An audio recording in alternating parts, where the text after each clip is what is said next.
সুপ্রিয়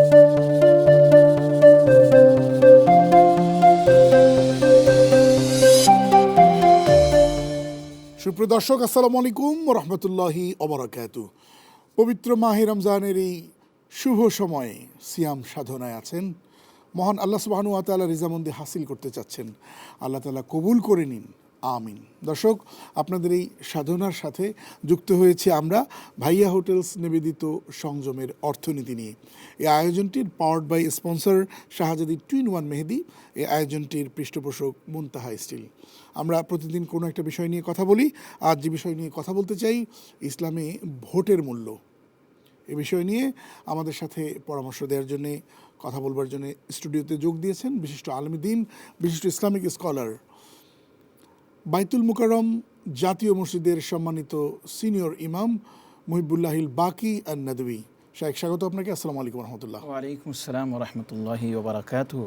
এবং অনলাইনে আমাদের সাথে যুক্ত হয়েছেন বিশিষ্ট আলেম দ্বীন মুফতি আমির হামজা সিরাজ, যিনি মুরাকিব স্ট্যান্ডার্ড ব্যাংক পিএলসি।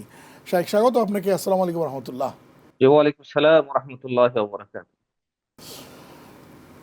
শাইখ, ভোট গণতান্ত্রিক সিস্টেমে ধনী গরিব, উচ্চশিক্ষিত মূর্খ, সচেতন অসচেতন, এমনকি পাগল হলেও সবার ভোট একই রকম। ইসলামী ভোটের মূল্যটাকে আসলে ইসলাম ভোটটাকে কিভাবে দেখে আসলে? প্রথম কথা হচ্ছে, ভোট এটার স্তরটা কি ইসলামের মধ্যে। দ্বিতীয় নম্বর কথা হচ্ছে, ভোটের ফলাফল সেটার ধারণা কি ইসলামের মধ্যে। তৃতীয় নম্বর হচ্ছে ভোট দেওয়া কি। সবগুলো মিলে প্রথম আমি একটা কথা বলি, আমাদের বর্তমান বিশ্বে বহু উলামায়ে কেরাম ভোটের বিরোধিতা করেন এই আয়াত দিয়ে, যে আল্লাহ পাক রব্বুল ইজ্জত বলেছেন, ওয়ালা তুতি আকসারা মান ফিল আরদ, তোমরা অধিকাংশ লোকদের অনুসরণ করবে না, কারণ অধিকাংশ লোক কতক সময় খারাপও হইতে পারে। কিন্তু সেই জন্য ইসলাম ভোট কারা দিতে পারবে সেই জন্য কিছু নিয়ম নীতিমেলা আছে, যদিও আমাদের দেশের মধ্যে সেটা নাই। একটা জায়গার মধ্যে 10 জন ডাকাইত আছে আর 5 জন ভালো মানুষ আছে, তাহলে ডাকাইত মিলে একজন খারাপ মানুষকে নির্বাচন করে ফেলবে। সেই জন্য ইসলাম ভোট কে দিতে পারবে না পারবে তার জন্য একটা নির্ধারিত কোয়ালিটি ইসলাম নির্ধারিত করে, ওকে উলিল আমর বলা হয়। কিন্তু যদিও নাকি আমাদের গণতান্ত্রিক বর্তমান সিস্টেমে সেটা নাই, তবে না থাকলেও তো এখন সেটাকে মেনেই আপনাকে ভালো লোক নির্বাচন করতে হবে। সেজন্য ভোট সাধারণত, ভোটের সাথে দুইটি শরীয়তের মানে বড় বড় গুরুত্বপূর্ণ হুকুম, গুরুত্বপূর্ণ নির্দেশনা যুক্ত আছে। প্রথম হলো আমানা, দ্বিতীয় নম্বর হলো সাক্ষ্য প্রদান। আচ্ছা, আমানা হলো কেন? আপনি বর্তমান রাজনীতিতে ভোট দেওয়ার অর্থ হলো আপনি তাকে একটা শাসনবার দায়িত্ব দিচ্ছেন। সে চেয়ারম্যান হোক ছোট্ট গণ্ডিতে, এমপি হোক আর একটু বড় গণ্ডিতে, অথবা মেম্বার হোক একটু ছোটো গণ্ডিতে, তার একটা দায়িত্ব দিচ্ছেন। তো দায়িত্বটা যে আপনি দিচ্ছেন আপনার কাছে আমানত, আপনি আমানতটা সুস্থভাবে আদায় করলেন কিনা, নাকি আমানত আদায় করার সময় কোনো খেয়ানত করেছেন, যার কারণে ভালো করে খেয়াল করবেন। আমি মাঝে মধ্যে বলে থাকি, ভোট এমন একটি আমানত যে আমানতের কারণে একজন ব্যক্তি গুনাহ না করেও গুনার ভাগী হয়ে যায়। আমরা একটু ডেঞ্জারাস বিষয়। আমরা একটু অনলাইনের গেস্টের কাছে আসি। মুফতি আমির হামজা, ইসলামের ভোটের গুরুত্ব ইসলাম কিভাবে দেখে? আপনি কি ভাবছেন কোরআন সুন্নাহর আলোকে? সম্মানিত শায়েখ মুহিবুল্লাহ বাকি আন-নাদভী, উনি যে কথাটা বলতেছিলেন, এই কথাটাই আল্লামা শফী রহমাতুল্লাহি আলাইহি বলেছেন যে 3টা জিনিসের নাম এখানে ভোট। একটা হচ্ছে যে ওই যে আমানত, একটা সাক্ষ্য প্রদান, আর একটা আপনি ভোটের মাধ্যমে সিলেকশন করার মাধ্যমে যে কোনো কাজের অথরিটি দেওয়া। এটা হলো এই 3টা বিষয় কিন্তু ইসলামের মূল স্পিরিটের সাথে কাজ করে। এজন্য যারা ভোট দিবে এবং এটা তাদেরকে যখন একটা মার্কাকে সিলেক্ট করবে, তখনই তাকে অন্তরে সে জায়গা দিবে যে আমি একজন ব্যক্তিকে সিলেক্ট করতেছি, সে যেন দিনদার হয়, সে যেন পরেজগার হয়, সে যেন কখনো দিনের বাইরে কোনো কাজ না করে, এরকম ব্যক্তিকে সিলেক্ট করতে হবে। এবং আমি বুঝি যে কোরআন সুন্নাহর মধ্যে এই 3টা জিনিসই আছে, যার মূল স্পিরিট এখানেই। জি, আপনার কাছে শুনলাম। শেখ, আপনি কি বলবেন? তাহলে প্রথম কথা হচ্ছে আমানতের বিষয়টা বললাম। 2 নম্বর হলো সাক্ষ্য দেওয়া। আউযু বিল্লাহি মিনাশ শাইতানির রাজিম বিসমিল্লাহির রহমানির রহিম ওয়ালা তাকতুমুশ শাহাদা ফাইন্নাহু আসিমুন কলবু। তোমরা সাক্ষ্যকে গোপন করবে না, যদি সাক্ষ্যকে গোপন করো তাহলে এটা তোমার অন্তর পাপিষ্ট হয়ে যাবে। আল্লাহ পাক কবিয়ত অন্য আয়াতে বলেন আউযু বিল্লাহি মিনাশ শাইতানির রাজিম ইয়া আইয়ুহাল্লাযীনা আমানু কুনু কওয়ামিনা বিল কিসতি শুহাদা লিল্লাহি ওয়া আলা আনফুসিকুম। তোমরা সত্য সাক্ষ্য প্রদান করবে, যদিও তোমার নিজের বিরুদ্ধেও হয়, নিজের দলের বিরুদ্ধে হয়। একটা হলো মিথ্যা সাক্ষ্য দেওয়া মানে অনুপযুক্ত ব্যক্তিকে পদের জন্য নির্বাচন করা, ভোট দেওয়া মানে মিথ্যা সাক্ষ্য দেওয়া। আরেকটা হলো যোগ্য ব্যক্তিকে আপনি সমর্থন না করার অর্থ হলো আপনি সাক্ষ্য কী করলেন, গোপন করলেন। দুইটা গুনাহ। আমি বিরতিতে যাবার আগে একটা প্রশ্ন রেখে যেতে চাই আপনাকে, যে বাংলাদেশের গণতান্ত্রিক সিস্টেমে দলীয়, বিশেষ করে সংসদীয় ভোটের ক্ষেত্রে দেখা যায় যে ভোট দেওয়ার ক্ষেত্রে দলীয় বিবেচনা ব্যক্তির চেয়ে কখনো গুরুত্ব পায়, আবার কখনো কেউ গুরুত্ব দেন দল বিবেচনা করেন না, ব্যক্তিকে গুরুত্ব দেন। কিন্তু বেশি মাত্রায় প্রভাবিত করে তোলে যে কোন দলটা ক্ষমতায় আসবে, ব্যক্তি বিবেচ্য নয়। ইসলাম এখানে কি পরামর্শ দেয় সেটি আমি আপনার কাছে জানতে চাই। একটু বিরতি নিয়ে আসতে চাই। দর্শক থাকুন আমাদের সাথে।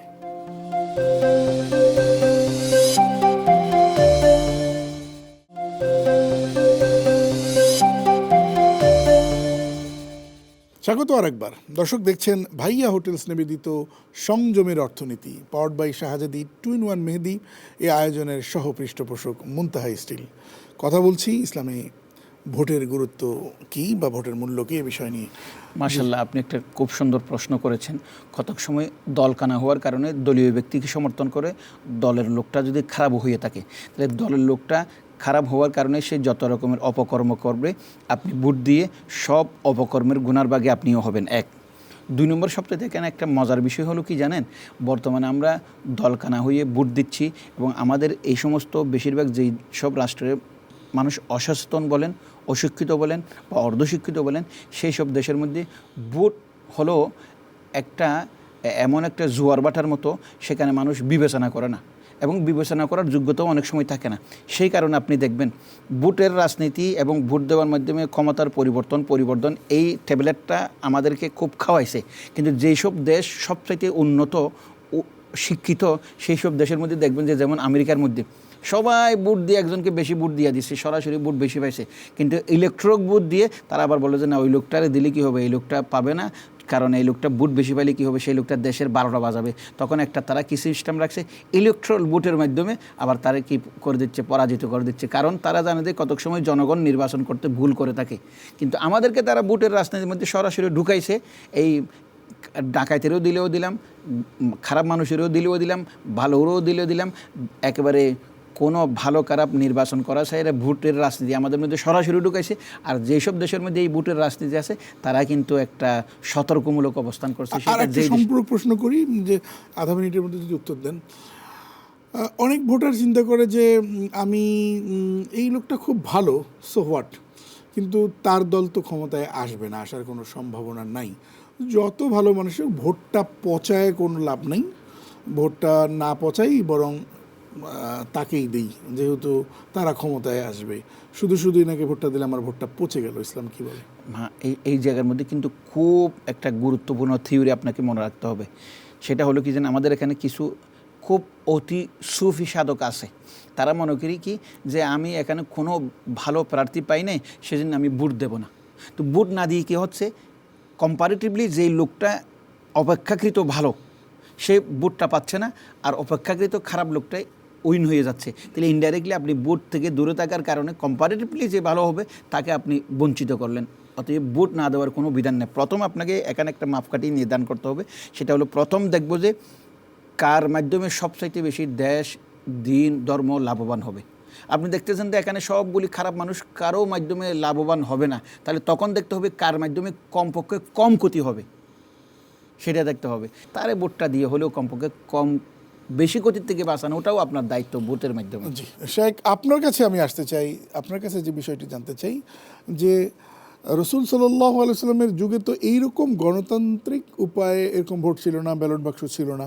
তদানীন্তন সময়েও কিন্তু নেতা নির্বাচনের ক্ষেত্রে কিছু মূল নীতির ভিত্তিতে কিছু সমর্থনের ব্যবস্থা ছিল, হয়তো এরকম ব্যালট বাক্স এরকম ছিল না, কিন্তু সেখানেও কিন্তু একটা মতামত দেওয়ার একটা স্কোপ ছিল। সেই বিষয়টাকে যদি একটু ব্যাখ্যা করতেন। যে রাসূল করিম সাল্লাল্লাহু আলাইহি সাল্লাম সে সময় হয়তো আমাদের এই গণতান্ত্রিক সিস্টেম ছিল না। সেখানে খেলাফার মাধ্যমে একজন আমির নির্ধারণ করার মাধ্যমে, শুরার মাধ্যমে নির্ধারণ হইতো যে কাকে পরবর্তী মানে শাসনকর্তার আমির নিযুক্ত করা হবে, বা প্রধান পৃষ্ঠপোষকতায় প্রধান যে হবে তাকে কিভাবে মানে নির্ধারণ করা হবে, এরকম একটা সিস্টেম ছিল। যেমন আল্লাহ রসুল সাল্লাম হযরত আবু বকর সিদ্দিক রাদিয়াল্লাহু আনহুকে বিভিন্ন ক্ষেত্রে বিভিন্ন নামাজের ইমামতির দায়িত্বে দিয়ে এবং বিভিন্ন ক্ষেত্রে উনাকে আগ বাড়াইয়া দিয়ে উনি ইশারা করেছেন যে আমার পরবর্তী সময় হযরত মানে আবু বকর সিদ্দিক রাদিয়াল্লাহু আনহু হবে, এর পরবর্তী ওমর এবং চার খলিফা যারা আছেন তারা কিন্তু এইভাবেই ঐক্যমত এবং সমর্থনের ভিত্তিতেই খেলাফা কায়েম করেছেন। তো সেখানেও সকলের মতামত নিয়ে নেওয়া হয়েছে আলহামদুলিল্লাহ ওই সময় থেকে। জি, অনেক ধন্যবাদ আপনাকে। সে খিলাফার কথা যেটা বললেন, বাংলাদেশে তো আর খিলাফত সিস্টেমের কোনো স্কোপ কখনোই নেই। এখানে মানুষের মন জয় করার মধ্য দিয়েই ব্যালট বিপ্লবের মাধ্যমেই যেই চায় তাকে ক্ষমতায় আসতে হবে। তো সেই জায়গায় রাজনীতিতে ভালো মানুষের প্রয়োজনীয়তার বিষয়ে কোরআন সুন্নাহ কি বলে? সবচেয়ে বড় কথা হচ্ছে কি জানেন, আমাদেরকে দুইটা জিনিস নিয়ে আগাইতে হবে। একটা হলো প্রথমে মানুষকে নিজের ভোটের গুরুত্ব, এটা দিয়ে যে একটা দেশের উন্নতি অবনতি, একটা দেশের শান্তি অশান্তি, মানবতার প্রতি দরদ এবং মানবতার প্রতি হিংসাত্মক কার্যকলাপ সবগুলি প্রতিফলন ঘটে। ভোট একটা গুরুত্বপূর্ণ জিনিস, এটাও বোঝাইতে হবে। সাথে সাথে আরেকটা জিনিস আমাদেরকে মনে করতে হবে, এটা একটা আমানত। আমরা যদি এই সচেতনতা তৈরি করতে পারি যে ভোট একটা বড় একটা আমানত, এবং ভোট দিতে গেলে আমাকে সচেতনতা অবলম্বন করতে হবে, সচেতন হতে হবে। এই সামাজিকভাবে আন্দোলন, এটা হলো একটা রাজনৈতিক আন্দোলন, একটা সামাজিক আন্দোলন। ওস্তাদ, একটা ব্রেকে যাবার আগে প্রশ্নটা রেখে যেতে চাই। যারা ভোট ডাকাতি করেন বা যার একজন অধিকার ছিল যে ফেয়ার ভোট হলে তিনি জিতে যেতেন, কিন্তু লুট করা হলো, মাস্তানি করে ব্যালট বাক্স কারাকারি হলো, পেশি শক্তি ব্যবহার করে নিয়ে যাওয়া হলো, তার আরেকজনের অধিকার ক্ষুণ্ণ হলো। এই অপরাধটাকে এটা কি কোন ধরনের অপরাধ এবং এটার ব্যাপ্তি কত বড়, যে সেটা আমি একটু জানবো বিরতির পরে। দর্শক থাকুন আমাদের সাথে।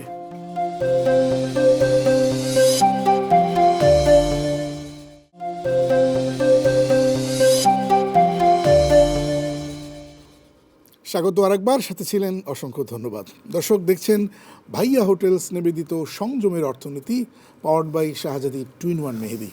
এই আয়োজনের সহ পৃষ্ঠপোষক মুনতাহা স্টিল। কথা বলছি ভোটের মূল্য এই বিষয় নিয়ে।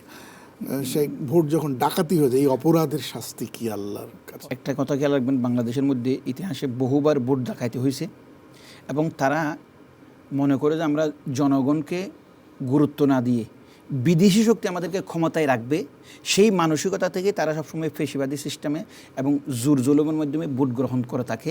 এই যে একজনকে অধিকার বঞ্চিত করা হলো, করে সে নিজে গেল, এটা মহাপাপ না? আমি প্রথম কথা হচ্ছে, এটা তো ফেসিবাদী যেটা করতেছে ভোট ডাকাতি, এটা একটা মহাপাপ। পাপ করার পরে সে যে মনে করতেছে আমি রেহাই পাচ্ছি, রেহাই তো পাচ্ছে না, তা তারপরেও তারা করতেছে কেন? ওই শয়তানের কাছে হার মানতেছে। এবার আসি, সে এটার জন্য উপযুক্ত ছিল না, এখন সে রাষ্ট্রের কাছে বেতন নিচ্ছে, এমপিরা বেতন পায় না, এটা হারাম না? সবগুলি হারাম হয়ে যাচ্ছে। তো হারাম আরেকজনের অধিকার বঞ্চিত হলো, সেটা হারাম না? হারাম অর্থ কি? তারা যুগে যুগে মানুষের কাছে গৃহীত হচ্ছে না। আরেকটা বিষয় জানতে চাই, আমি খুব ভদ্রলোক, আমার সামনের ভোট ডাকাতি হয়ে গেল, আমি নীরব দর্শকের মতো দেখছি, এই রোলটা ইসলামের দৃষ্টিতে কেমন? প্রথম কথা হচ্ছে, আপনি তো নিজেই জানেন, ক্বালা রাসূলুল্লাহি সাল্লাল্লাহু আলাইহি ওয়াসাল্লাম, মান রাআ মিনকুম মুনকারান ফালিয়ুগাইয়িরহু বিয়াদিহি ওয়া মান লাম ইয়াস্তাতি ফাবিলিসানিহি ওয়া মান লাম ইয়াস্তাতি ফাবিকলবিহি ওয়া যালিকা আদআফুল ঈমান। তোমরা যখন কোনো ঘৃণিত কাজ হতে দেখো, তুমি তোমার শক্তি অনুযায়ী হাতে বাধা দাও। হাতে বাধা দেওয়ার মতো শক্তি না থাকলে কমপক্ষে তোমার বাক্যে, মুখে, বক্তব্যের মাধ্যমে তুমি বাধা দাও। এটাও যদি না পারো, তাহলে মনে মনে পরিকল্পনা করো এইরকম একটা ফেসিবাদী, এরকম একটা জোর জুলুম থেকে কিভাবে মুক্ত করা যায়, তার জন্য মনে মনে পরিকল্পনা হলেও করো এবং ঘৃণা করো। আমরা একটু মুফতি আমির হামজা আপনার কাছে আসতে চাই। আমরা প্রায়শই একটা কথা শুনি যে এই ভোট রাজনীতি, এর মধ্যে ধর্ম টেনে আনবেন না। আবার দেখা যায় তারা আর একটা কী কাজ করে, যে যারা এই ধরনের কথাগুলো বলে তারা আবার কি করে, দেখবেন যে আপনি ভোটের সময় সারা জীবন নামাজ পড়ে না, ভোটের আগে হঠাৎ করে টুপি মাথায় লাগাই দিয়ে একেবারে চলে গেল খাজা মঈনুদ্দিন চিশতি ইন্ডিয়াতে চলে গেল, সেখানে ওই দরবার থেকে বিসমিল্লাহ বলে শুরু করলো, এরপরে শাহজালাল মাজারে সিলেট থেকে শুরু করে উনি ভোটের রাস্তায় নেমে গেলেন। অথবা কেউ আবার সে ওমরায় গিয়ে একেবারে টুপিটা ধরে মানুষের সামনে ভালো সেজে যাচ্ছেন।